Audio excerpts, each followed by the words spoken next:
Hello students, this is the Deepak Chaudhary and welcome to you my YouTube channel Deepak Chaudhary sir.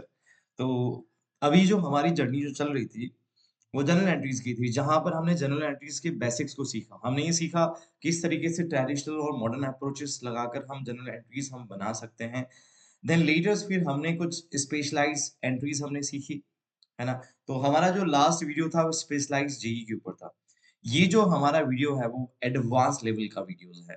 तो अगर आप ये videos को डायरेक्टली देखेंगे ना तो आपको समझ में नहीं आएगा। तो आपको सबसे पहले बेसिक्स को आपको समझना होगा। तो आप पहले आपको प्रीवियस जितने भी वीडियोस हैं वो आप देखें, उसके बाद इस वीडियो पे आए।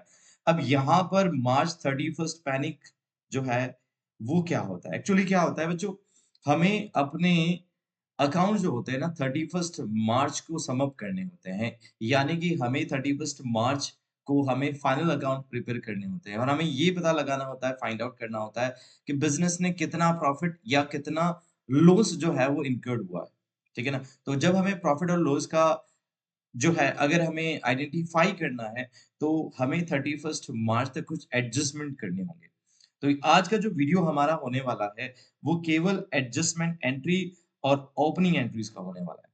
तो जैसे कि आप देख ही रहे होंगे कि तारक जेठालाल जी जो है वो काफी परेशान से वो बोल रहे, हे माता जी, the financial year is ending tomorrow and my trial balance is telling lies.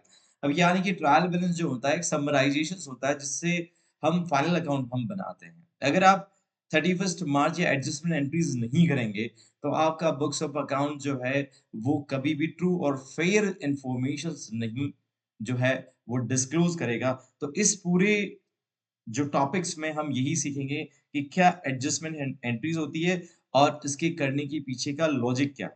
अब देखें कि मेहता साहब जो है वो तारक मेहता जी को परम ज्ञान देने वाले हैं। अब ये बता रहे हैं, अब जेठालाल जी बोल रहे हैं कि Tarak Babu, I recorded all my cash and bank entries, why do I need to make this adjustment. और ये एडजस्टमेंट एंट्रीज करने की मुझे क्या जरूरत है जबकि मैं सारी एंट्रीज को परफॉर्म कर चुका हूँ। अब जो जेठालाल जी को अब तारक मेहता जी जो है अपना परम ज्ञान देने के लिए जा रहे हैं, वो कह रहे हैं कि Jethalal ji, to find out your true profit you must match the year's revenue strictly with the year expenses। आपको अपने रेवेन्यू को आपके अपने एक्सपेंसेस के साथ आपको मैच कराना होगा, तभी आप ट्रू और फेयर जो कंडीशंस है या आप आइडेंटिफाई कर पाएंगे कि आपका नेट प्रॉफिट और नेट लॉस कितना है। तो यहाँ पर हमें क्या करना होगा? तो हम यहाँ पर क्या करेंगे? यहाँ पर हम बात करेंगे earn income is not yet receive. देखिए, हमने अगर इस पर्टिकुलर फाइनेंशियल ईयर में कोई इनकम जनरेट कर ली है, लेकिन अभी तक हमें वो इनकम हमें रिसीव नहीं हुई है, तो हमें उसकी क्या एडजस्टमेंट करनी होगी? आप बता सकते हो ऐसी इनकम कि जो हमने अर्न कर ली है, लेकिन अभी तक हमने रिसीव नहीं की है। That is known as accrued income. Income is earn but yet not received. Income जो हमने अर्न कर ली है जिसे अभी तक हमने रिसीव नहीं किया है, तो इसका क्या हमें एडजस्टमेंट करना होगा। साथ साथ में include incurred expenses not yet paid. अगर हमें कोई एक्सपेंसेस इनकर्ड हो गया लेकिन अभी तक हमने उसके लिए कोई पेमेंट नहीं किया, that is known as the outstanding expenses. तो किस तरीके से हमें आउटस्टैंडिंग एक्सपेंसेस या जो है उसका हमें एडजस्टमेंट एंट्री करनी होगी। Next, remove the next years income और एक्सपेंसेस। और हमें क्या करने होंगे? जो नेक्स्ट ईयर के इनकम एक्सपेंसेस हैं जो हमने अगर करंट ईयर में पे कर दिए हैं तो हमें रिमूव करने होंगे। देखिए बच्चों, अभी आपको लग रहा होगा कि ये क्या सर ऐड करने की बात और क्या रिमूव करने की बात कर रहे हैं, तो हमें ये समझ में नहीं आ रहा। तो मैं आपको बता देता हूँ, जैसे कि एक टाइमलाइन बताता हूँ। जैसे ये कोई टाइमलाइन है, सॉरी, जैसे कोई टाइमलाइन है जो स्टार्ट होगी यहाँ से, और ये जो टाइमलाइन होगी ना वो आपकी खत्म होगी यहाँ पर। स्टार्ट होती है जो टाइमलाइन होती है 1 अप्रैल से स्टार्ट होती है, और ये टाइमलाइन जो एंड होगी ना बच्चों वो 31st मार्च को एंड होगी बच्चों। तो ये जो हमारा है that is known as the current year. इसको हमें क्या बोलते हैं? ये हमारा जो है टाइमलाइन जो है वो करंट ईयर की टाइमलाइन है। तो बच्चों, अगर कोई करंट ईयर में कोई करंट ईयर के एक्सपेंसेस हैं जो है इसी पर्टिकुलर ईयर के, लेकिन अगर आपने इस करंट ईयर में पेमेंट नहीं किया, सपोज अगर हम मान लेते हैं कि अभी हमारा जो करंट ईयर है ना वो 2026 2027 है, लेकिन हमारा जो एक्सपेंसेस है वो करंट ईयर से है, इसी फाइनेंशियल ईयर से। लेकिन अगर आप उसे नेक्स्ट फाइनेंशियल ईयर में पे करोगे तो मुझे बताइए बच्चों, क्या आपके प्रॉफिट्स अफेक्ट्स नहीं होंगे क्या बच्चों? बिल्कुल अफेक्ट्स होंगे बच्चों। कि अगर सुनिए, अगर आपका इस करंट ईयर का आपके एक्सपेंसेस हैं, जिनका पेमेंट आपने नेक्स्ट फाइनेंशियल ईयर में अगर आपने पेमेंट किए हैं, तो आपका इस पर्टिकुलर ईयर्स के जो प्रॉफिट्स होंगे वो अफेक्ट करेंगे। इसी वजह से बच्चों ये नेक्स्ट ईयर भले ही आपने पेड किया है, लेकिन ये रिलेट करता है आपके इसी फाइनेंशियल ईयर से, तो आपको उसको इसी फाइनेंशियल ईयर में लिखना होगा, चाहे आपने पे किया हो या नहीं किया हो। यही हमारे एडजस्टमेंट एंट्रीज का एक ऑब्जेक्ट्स होता है, जो हमें यहाँ पर सीखना है बच्चों। तो आई बिलीव कि बच्चों धीरे-धीरे आप सीखेंगे बच्चों, क्योंकि ये एक एडवांस है। क्योंकि अभी आपको इसकी हैबिट नहीं है, लेकिन आप जब बिज़नेसमैन हैं, आप बिज़नेसमैन के हिसाब से सोच सकते हैं। क्योंकि हमारी जो गवर्नमेंट है वो ये कहती है कि आपको अपने सारे एक्सपेंसेस माइनस करने के बाद में आपको गवर्नमेंट को टैक्स देना है। अब मान लीजिए अगर इस करंट ईयर का एक्सपेंसेस है, अगर आपने वो है करंट ईयर का, लेकिन अगर आपने उसे नेक्स्ट फाइनेंशियल ईयर में दिया, तो मुझे बताइए इस फाइनेंशियल ईयर में अगर वो एक्सपेंसेस ही बुक नहीं किया तो क्या होगा? आपके नेट प्रॉफिट्स क्या हो जाएँगे? बढ़ जाएँगे।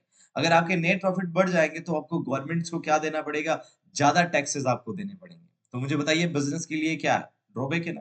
तो आपको इसी, चाहे आपने पे नहीं किया हो, लेकिन आपको इसी फाइनेंशियल ईयर में उस एक्सपेंसेस को रिकॉर्ड करना होगा, that is known as the adjustment. ताकि आप गवर्नमेंट को ट्रू और फेयर जो है, जो टैक्स प्रोविजंस है वो आप कर पाए बच्चों। तो हम यहाँ पर यही सब चीज़ें सीखने के लिए जाएँगे बच्चों। तो यहाँ पर अब जो गड़ा इलेक्ट्रॉनिक्स के जो एक्सपेंसेस हैं, उसे हम फिक्स करेंगे बच्चों। ठीक है? जो 1 अप्रैल से पहले की जो खर्चे हैं वो हम फिक्स करेंगे। जैसे अभी हम बात करते हैं कि बागा जो है बता रहा है कि सेठ जी 10 TVs are left unsold. We bought them for rupees 10,000 rupees each. जिसे हमने 10,000 rupees में हमने क्या किया था बच्चों? बाय किया था। ठीक है ना? We bought रुपीज 10,000 बट अभी इसका मार्केट प्राइस हो गया वो 9,000 हो गया। बच्चों अनसोल्ड गुड्स जो बचा हुआ माल रह गया, कब बचा हुआ माल रहेगा? At the end of the year. तो जब कोई ऐसा कोई कंडीशन आ जाती है बच्चों, जब कोई ऐसी कंडीशन आ जाती है जब कोई गुड्स आपका सोल्ड नहीं हुआ और उसका मार्केट प्राइस जो चल रहा था पहले 10,000 अभी 9,000, ये होता है बच्चों पॉसिबल। अब बच्चों देखिए आपको पता है कि टेक्नोलॉजी में चेंजेस आते हैं।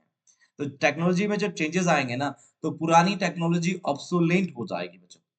अब पुरानी टेक्नोलॉजी ऑब्सोलेट हो जाएगी तो क्या होगा? पुरानी टेक्नोलॉजी के जो प्राइसेज़ आपको मिलते थे, क्या अब आपको उसके प्राइस मिलेंगे? नहीं मिलेंगे बच्चों।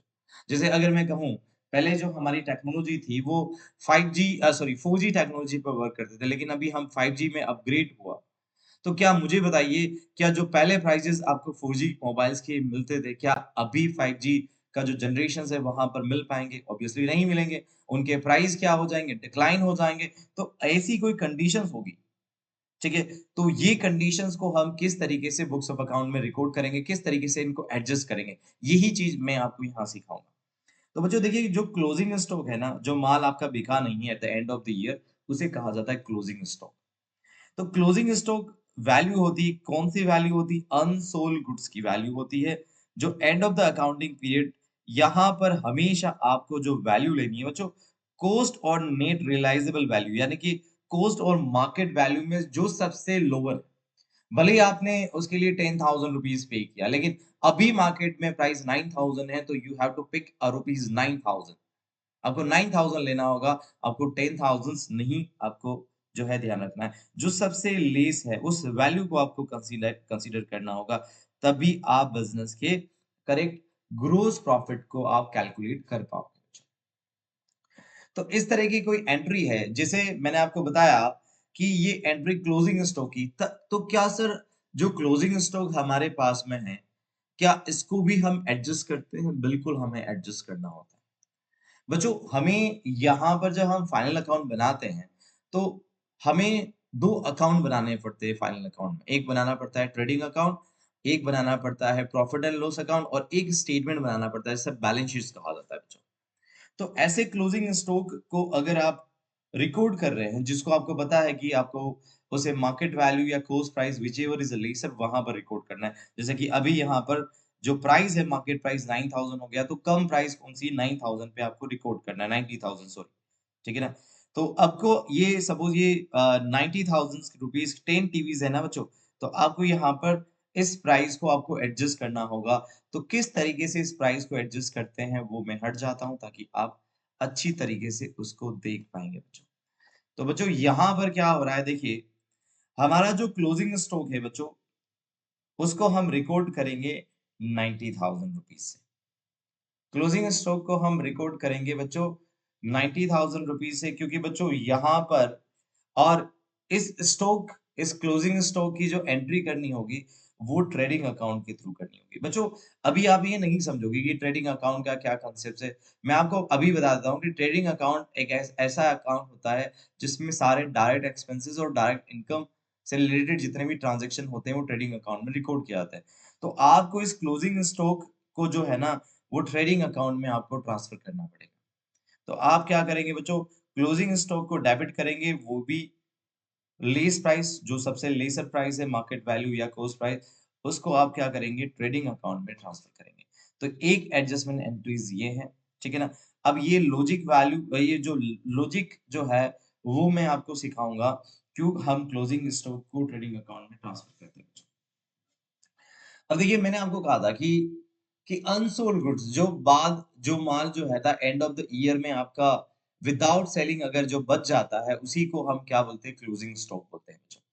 अभी इसी क्लोजिंग स्टॉक को हमें क्या करना होता है, इसे बुक्स ऑफ अकाउंट में हमें रिकॉर्ड करना होता है, ट्रांसफर करना होता है। तो हम यहाँ पर जो ट्रांसफर करेंगे वो ट्रेडिंग अकाउंट में ट्रांसफर करेंगे और जो रिकॉर्ड करेंगे प्राइस वो 90,000 रुपीज हम क्या करेंगे रिकॉर्ड करेंगे।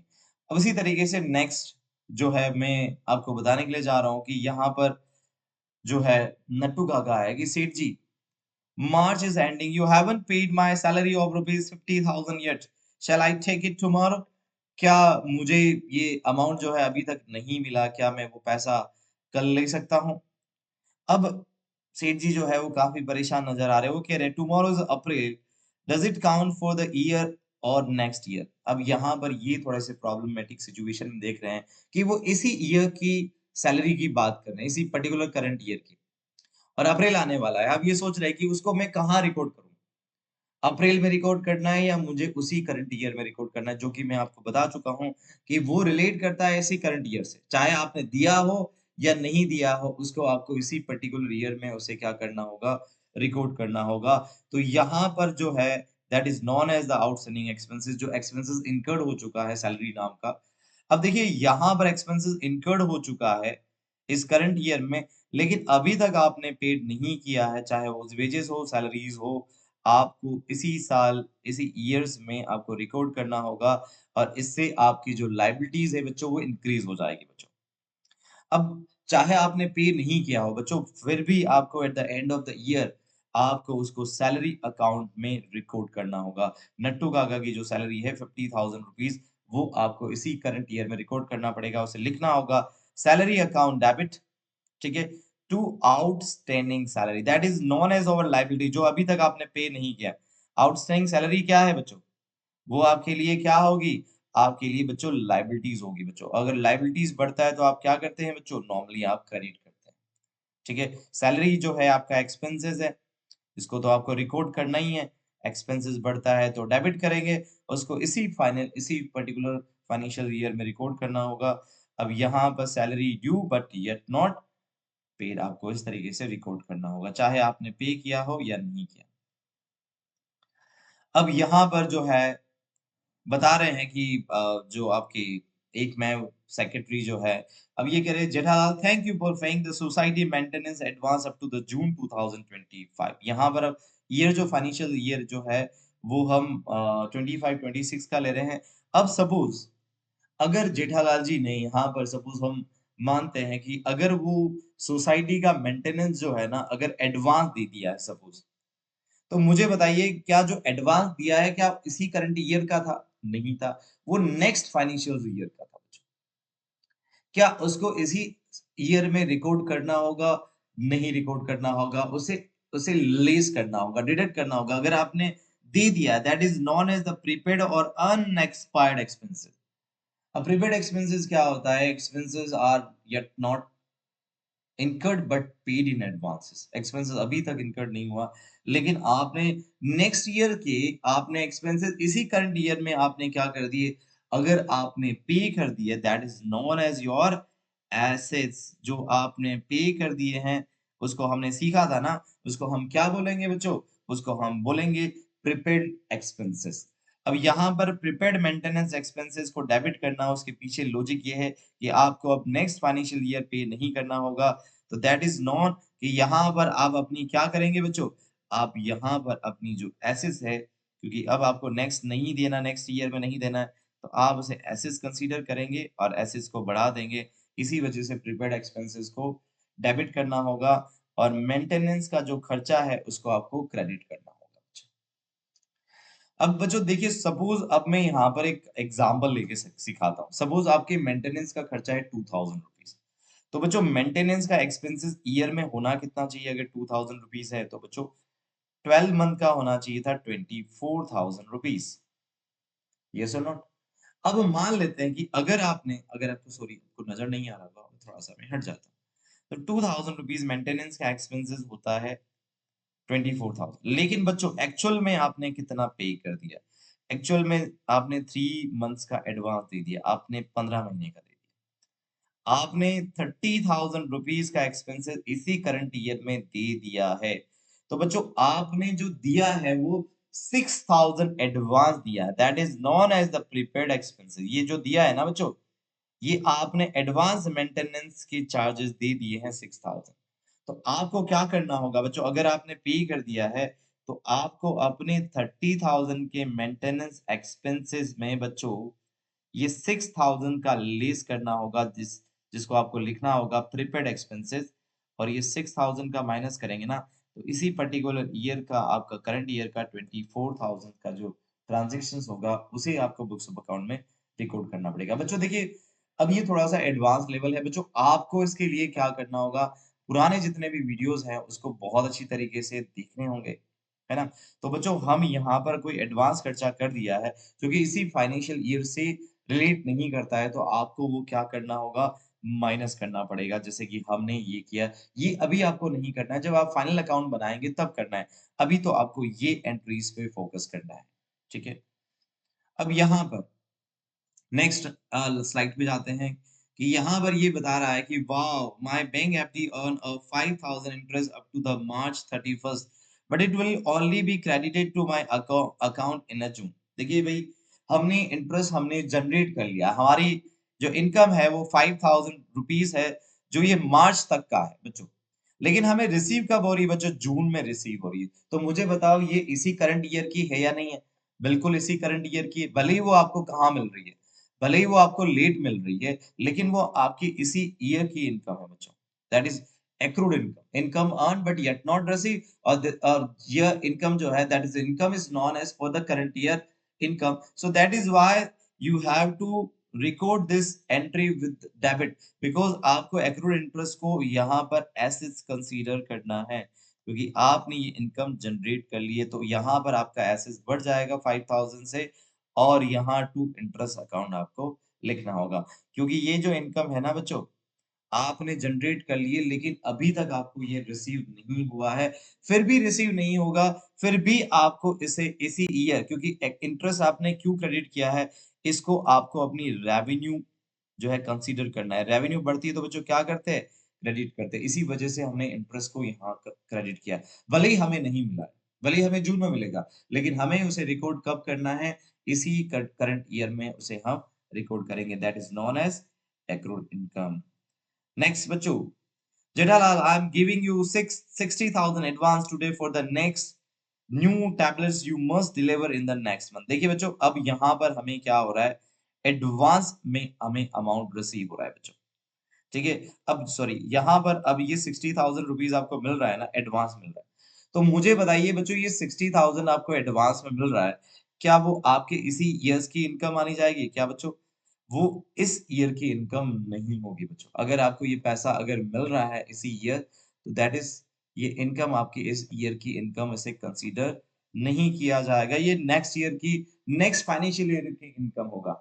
तो आपको इस फाइनेंशियल ईयर में क्या करना होगा, इसे डिडक्ट करना पड़ेगा, जिसको आप कहते हैं earned income. Income is not your but receive in advance, जो आपने अभी तक नहीं कमाया है, लेकिन वो रिसीव आपको इसी करंट ईयर में मिल गया, that is known as earned income बच्चों।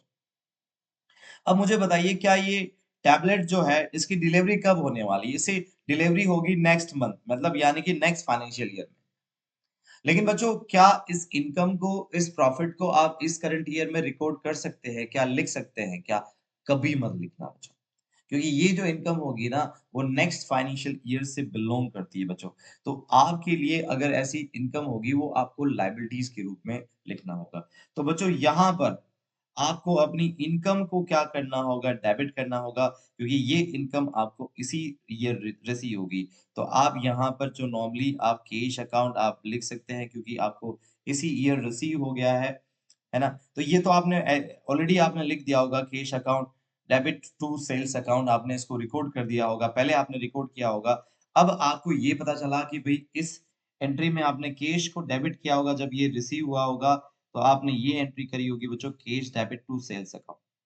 जब हमें ये पता है कि ये सेल्स जो है इस फाइनेंशियल ईयर की नहीं है, नेक्स्ट फाइनेंशियल ईयर की, तो इस सेल्स को हमें क्या करना होगा बच्चों, जो अगर क्रेडिट किया है तो इस सेल्स के इम्पैक्ट को हटाने के लिए हमें वापस डेबिट करना होगा, क्योंकि 60,000 रुपीज़ की जो सेल्स है बच्चों, वो अगले फाइनेंशियल ईयर की सेल्स है। सो हमें यहाँ पर इसको रिमूव करने के लिए इसको क्या करना होगा, वापस अगर क्रेडिट किया है तो हमें इसे डेबिट करना होगा। तो हम सेल्स डेबिट करेंगे या इनकम डेबिट करेंगे। उसके बाद ये इनकम रिसीव जो एडवांस हमें रिसीव हुआ है, बट बच्चों ये हमारे इस ईयर की इनकम नहीं है। मॉडर्न अप्रोचेज़ में ये लायबिलिटीज़ होगी, लायबिलिटीज़ बढ़ती है तो अपन क्या करते हैं बच्चों? क्रेडिट हम करते हैं।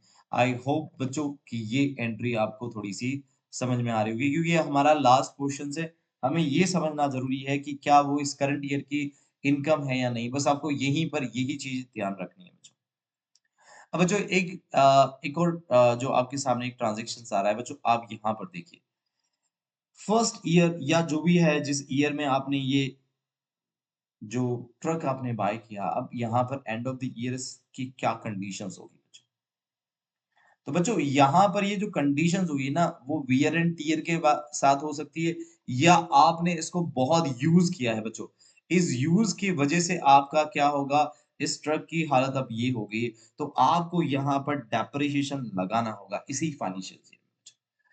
अगर बच्चों, अगर ये डेप्रिसिएशन अगर आप यहाँ पर नहीं लगाते हैं बच्चों, तो इसका इम्पैक्ट क्या होगा? अगर ये डेप्रिसिएशन आप यहाँ इस ईयर में अगर नहीं लगाते हैं ना, तो बच्चों इसका इम्पैक्ट ये होगा कि यहाँ पर यहाँ पर आपका जो प्रॉफिट है, वो ओवर वैल्यूड हो जाएँगे बच्चों। वो क्या हो जाएँगे? ओवर वैल्यूड हो जाएँगे। चूँकि बच्चों ये जो है, ये तय जो डेप्रिसिएशन है, वो इसी पर्टिकुलर फाइनेंशियल ईयर से रिलेट करता है। अगर अभी तक आपने उसे नहीं दिए हैं बच्चों, तो ये क्या होंगे बच्चों, इसी ईयर्स के आपके जो है वो एक्सपेंसेस होंगे। अगर आप इस डेप्रिसिएशन को रिकॉर्ड नहीं करते हैं, तो आप गवर्नमेंट को आपको ज़्यादा टैक्स पे करना पड़ेगा बच्चों। अब ज़्यादा टैक्स पे करोगे तो ये बिज़नेस के लिए क्या होगा, ड्रॉबैक होगा। तो हमें इस एक्सपेंसेस को इसी ईयर रिकॉर्ड करना पड़ेगा। हमें जब एंट्री बनानी होगी, तो हम लिखेंगे बच्चों, डेप्रिसिएशंस को डेबिट करेंगे। हम क्या करेंगे बच्चों? डेप्रिसिएशंस को डेबिट करेंगे, और जो एसेट्स है बच्चों, जो डिलीवरी टेम्पो जो है, पहले आपने ऐसे फिक्स एसेट्स आपने कंसीडर किया। इस फिक्स एसेट्स की वैल्यू को आपको कम करना होगा 15,000 रुपीज़ से, और यहाँ पर आपको नरेशन लिखनी होगी कि depreciation charge on a fix assets. तो बच्चों अगर आप यहाँ पर ये एंट्री करेंगे ना, तो इससे आपके जो प्रॉफिट्स हैं बच्चों, ओवर वैल्यूड नहीं होंगे। एक्चुअल में आपका गवर्नमेंट तो ये कहती है कि आप सारे एक्सपेंसेस, सारी जो खर्चे वो माइनस कर दीजिए, उसके बाद में आपको जो भी प्रॉफिट हो, वो आप हमें पे कीजिए बच्चों। तो डेप्रिसिएशन भी आपका इसी पर्टिकुलर ईयर का एक्सपेंसेस होगा, जो इसे बुक्स ऑफ अकाउंट में रिकॉर्ड करना होगा बच्चों। अब ये कांसेप्ट आता है अमोर्टाइजेशन। बच्चों डेप्रिसिएशन और अमोर्टाइजेशन जो है ना, उसके कांसेप्ट्स को मैं आपको बता देता हूँ। बच्चों डेप्रिसिएशन जो लगता है ना, वो टेंजिबल एसेट्स के ऊपर लगता है। Tangible assets which can touch, feel, see, है ना? जिसको हम देख सकते हैं, छू सकते हैं, बिल्डिंग हो गया, फर्नीचर्स हो गया। ये सारी की सारी क्या है बच्चों? टेंजिबल एसेट्स है। अब इंटेंजिबल एसेट्स मैंने आपको बताया था कि गुडविल हो गया, पेटेंट हो गया, ट्रेडमार्क हो गया, कॉपीराइट्स हो गया। इनको आप ना देख सकते, ना छू सकते, बट इनकी कोई ना कोई बिज़नेस में वैल्यू होती है बच्चों। ठीक है? अब यहाँ पर भी क्या होता है बच्चों, इनकी भी वैल्यू एक टाइम पर क्या हो जाती है बच्चों, डिक्रीज़ होने लग जाती है बच्चों। तो यहाँ पर जब इस चीज़ को जो हम लिखते हैं ना बच्चों, उसको हम अमोर्टाइज़ेशन करके लिखते हैं। तो फिक्स एसेट्स पे तो डेप्रिसिएशन लगेगा और इंटेंजिबल एसेट्स पे अमोर्टाइज़ेशन लगेगा। सेम वैसे ही कांसेप्ट्स है। जैसे ये गड़ा इलेक्ट्रॉनिक्स इलेक्ट्रॉनिक्स का ट्रेडमार्क है। मुझे बताइए, क्या ट्रेडमार्क की वैल्यू कम नहीं होती? बिल्कुल कम होती है बच्चों। जब आप नई टेक्नोलॉजी या नई-नई फर्म्स आती है बिज़नेस में, तो पुराने जो बिज़नेस या पुराने बिज़नेस है, पुराने ट्रेडमार्क से उनकी वैल्यू डिक्रीज़ होती। तो जब भी वैल्यू डिक्रीज़ होगी, तो आपको इसको जैसे अमोर्टाइज़ेशन एक्सपेंसेस मानना है, ये भी एक तरीके से एक्सपेंसेस ही है बच्चों। जब एक्सपेंसेस बढ़ेंगे तो क्या करोगे? डेबिट करोगे और इस ट्रेडमार्क की वैल्यू को आपको क्या करना है? कम करना है बच्चों। ताकि इससे क्या होगा बच्चों, गवर्नमेंट को आपको कम टैक्स पे करना पड़ेगा। अब क्या होता है, कई बार क्या होता है, अब जेठालाल जी कह रहे हैं, I invest rupees 10 lakh rupees of my own money to start this shop, shouldn't the shop pay me interest, because आपको पता है कि बिजनेसमैन और business both are the separate legal entity. अब मान लो बिजनेसमैन ने बिजनेस में कोई इन्वेस्टमेंट्स किया, जैसे कि जेठालाल जी ने 10 लाख रुपए इन्वेस्टमेंट्स किए, तो भाई क्या बिजनेस की ये लायबिलिटी नहीं होगी कि बिजनेसमैन को उस अमाउंट इन्वेस्टेड जो अमाउंट किया उसके बदले में इंटरेस्ट ऑन कैपिटल दे? बिल्कुल होगा बच्चों। तो बच्चों ये इंटरेस्ट ऑन कैपिटल जो भी होगा ना, इसको भी आपको बुक्स ऑफ अकाउंट में रिकॉर्ड करना पड़ेगा। तो interest is allow on capital determine the correct profit. अगर आप इंटरेस्ट दोगे ना, तभी आप बिजनेस का सही प्रॉफिट आप कैलकुलेट कर पाओगे बच्चों। तो बच्चों एक तरीके से ये जो इंटरेस्ट ऑन कैपिटल है, ये ओनर को मिलने वाला है और एक तरीके का एक्सपेंसेस है बच्चों। तो आपको इस एक्सपेंसेस को बढ़ाना है, इसका मतलब ये डेबिट करना है। दूसरा, अगर ये एक्सपेंसेस आप दोगे ना, तो बिजनेसमैन की कैपिटल क्या होगी बच्चों? कम होगी। और कैपिटल, सुनो, सॉरी, इंटरेस्ट ऑन कैपिटल किसको मिलता है? बिजनेसमैन को। तो मुझे बताइए, बिजनेसमैन की कैपिटल कम होगी या बढ़ेगी? नॉर्मली क्या होगी? इनकी कैपिटल बढ़ेगी बच्चों। और जब कैपिटल बढ़ती है तो क्या करते हैं बच्चों? क्रेडिट करते हैं। क्योंकि इंटरेस्ट ऑन कैपिटल जो है वो मिलेगा किसको? ओनर को मिलेगा। Interest on capital expenses book कीजिए, डेबिट करना है। और ये जो कैपिटल का बेनिफिट होगा ना, कैपिटल बढ़ेगी, तो ये बेनिफिट जो होगा ओनर को मिलेगा बच्चों। उसी तरीके से एक कांसेप्ट है इंटरेस्ट ऑन ड्राइंग्स का बच्चों। जैसे कि यहाँ पर जो दयाबेन जो है वो बता रही है, तब्बू के पापा, I am taking the mixes for a kitchen at home, make the bill zero, है ना? अब ये जो है ना, वो मिक्सचर जो है ना, जेठालाल जी अपने पर्सनल यूज के लिए लेने वाले हैं। तो भाई बिजनेस का दायित्व ये है कि बिजनेसमैन को जो भी इन्वेस्टमेंट्स अमाउंट किया है उसके बदले इंटरेस्ट ऑन कैपिटल दे। तो क्या बिजनेस बिज़नेस ओनर ने जो पैसा विथड्रॉ किया पर्सनल यूज़ के लिए, क्या उसके बदले वो जो है इंटरेस्ट ऑन ड्राइंग्स कलेक्ट नहीं कर सकता? बिल्कुल कर सकता है बच्चों। तो यहाँ पर जो कांसेप्ट हम पढ़ने वाले हैं इंटरेस्ट ऑन ड्राइंग्स का, जब कोई बिज़नेस ओनर बिज़नेस में से जब अपना कोई फंड विथड्रॉ करता है या कोई गुड्स विथड्रॉ करता है अपने पर्सनल यूज़ के लिए, तो बिज़नेसमैन को भी यहाँ पर पेनलाइज़ किया जाएगा और पेनलाइज़ करने के लिए उसे क्या करना है? उससे हमें इंटरेस्ट कलेक्ट करना है, that is known as the interest on drawings. इससे क्या होगा बच्चों? इससे बिज़नेसमैन की कैपिटल क्या हो जाएगी? कम हो जाएगी बच्चों। जब कैपिटल कम होती है तो बच्चों डेबिट किया जाता है। और इंटरेस्ट ऑन ड्राइंग्स बिज़नेस के लिए क्या है बच्चों? रेवेन्यू। और रेवेन्यू बढ़ती है तो अपन क्या करते हैं बच्चों? क्रेडिट करते हैं बच्चों। तो यहाँ पर ये कांसेप्ट्स आपको ध्यान में रखना है कि यहाँ पर बिज़नेसमैन जो है, अगर बिज़नेस से विथड्रॉ कर रहा है अपने पर्सनल यूज़ के लिए, तो हमें यहाँ पर इंटरेस्ट ऑन ड्राइंग्स को हमें क्या करना होगा?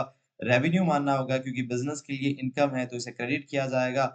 और ये जो कैपिटल है बच्चों, इससे बिज़नेसमैन की जो कैपिटल है वो कम होगी, तो उसको हम क्या करेंगे? उसको हम डेबिट करेंगे बच्चों। तो मैंने आपको बता दिया कि यहाँ पर आउटस्टैंडिंग एक्सपेंसेस का क्या कांसेप्ट है, कि expenses are incurred but yet not paid. जैसे नट्टू काका की सैलरी हमने कहा था, उसे हमने लायबिलिटीज रिकॉर्ड किया है और हमने कहा था, और दूसरा हमने जो है हमने कहा था एक्सपेंसेस बढ़ती है तो उसे हमें डेबिट करना है, और लायबिलिटीज बढ़ती है हमने क्रेडिट करना है। उसी तरीके से बीड़े का मेंटेनेंस चार्जेस हमने जो माना है, क्योंकि हमने प्रीपेड कर दिया था, एडवांस दे दिया, उसको आपको एसेट्स मानना है और एसेट्स बढ़ती है तो डेबिट करेंगे। एक्सपेंसेस अगर कम होते हैं तो उसे क्रेडिट करना है बच्चों।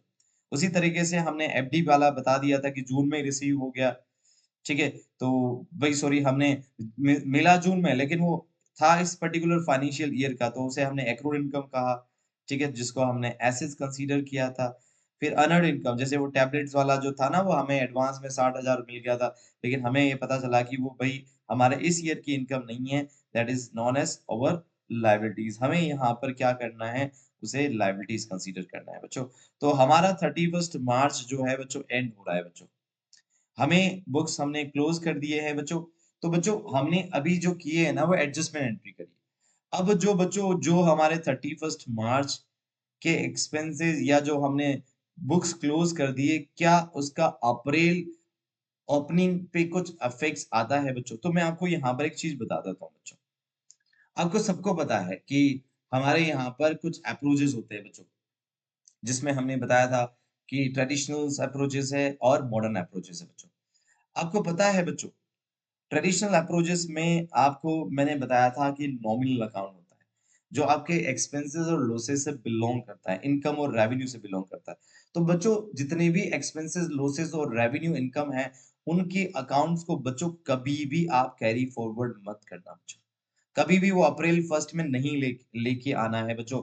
उनके आपके चाहे इनकम हो जाए, चाहे वो आपकी रेवेन्यू हो जाए बच्चों, उसको कभी भी कैरी फॉरवर्ड नहीं किया जाए। उन सबको 31st मार्च में बंद कर देना बच्चों। यानी कि आपके नॉमिनल रिलेटेड जितने भी एक्सपेंसेस हैं या इनकम है, उसे आपको 31st मार्च ही क्लोज़ कर देना है। उसे ओपनिंग में मत लाना। तो ओपनिंग में कौन से लाते हैं बच्चों? इसके अलावा आपको पता है कि हमारा रियल अकाउंट होता है। इसके अलावा आपको पता है कि हमारा पर्सनल होता है। तो ये रियल और पर्सनल अकाउंट जो होंगे ना बच्चों, वो आपको नेक्स्ट ईयर कैरी फॉरवर्ड करने हैं। तो यहाँ पर यही बताया गया कि नॉमिनल अकाउंट चाहे इनकम और एक्सपेंसेस हो जाए, क्लोज़ कर दिए जाएँगे, बट आपकी एसेट्स, लायबिलिटी, कैपिटल बैलेंसेस जो हैं, उसे आपको कैरी फॉरवर्ड करना है। आपको यहाँ पर उसकी आपको ओपनिंग एंट्री करनी पड़ेगी। जैसे यहाँ पर एक क्वेश्चन है, जहाँ पर इन सब के क्लोजिंग बैलेंसेस दे रखे हैं। बच्चों अब आपको पता है कैश किस अकाउंट से बिलॉन्ग करता है? रियल से। बैंक रियल से, सनी डेटर्स आपका पर्सनल से, स्टॉक आपका रियल से, मशीनरी आपका रियल से, है ना? क्रेडिटर्स आपका पर्सनल से। अब मुझे बताइए यहाँ पर आपका कोई नॉमिनल आ रहा है क्या? नहीं आ रहा है। अगर नॉमिनल होता तो बच्चों उसको कभी भी आपको नेक्स्ट ईयर कैरी फॉरवर्ड नहीं करना होता बच्चों। अब यहाँ पर कैश रियल है बच्चों। अब आपको उसे 1st अप्रैल को लाना है। ये 31st मार्च के बैलेंसेस यहाँ क्लोज़ हो गए।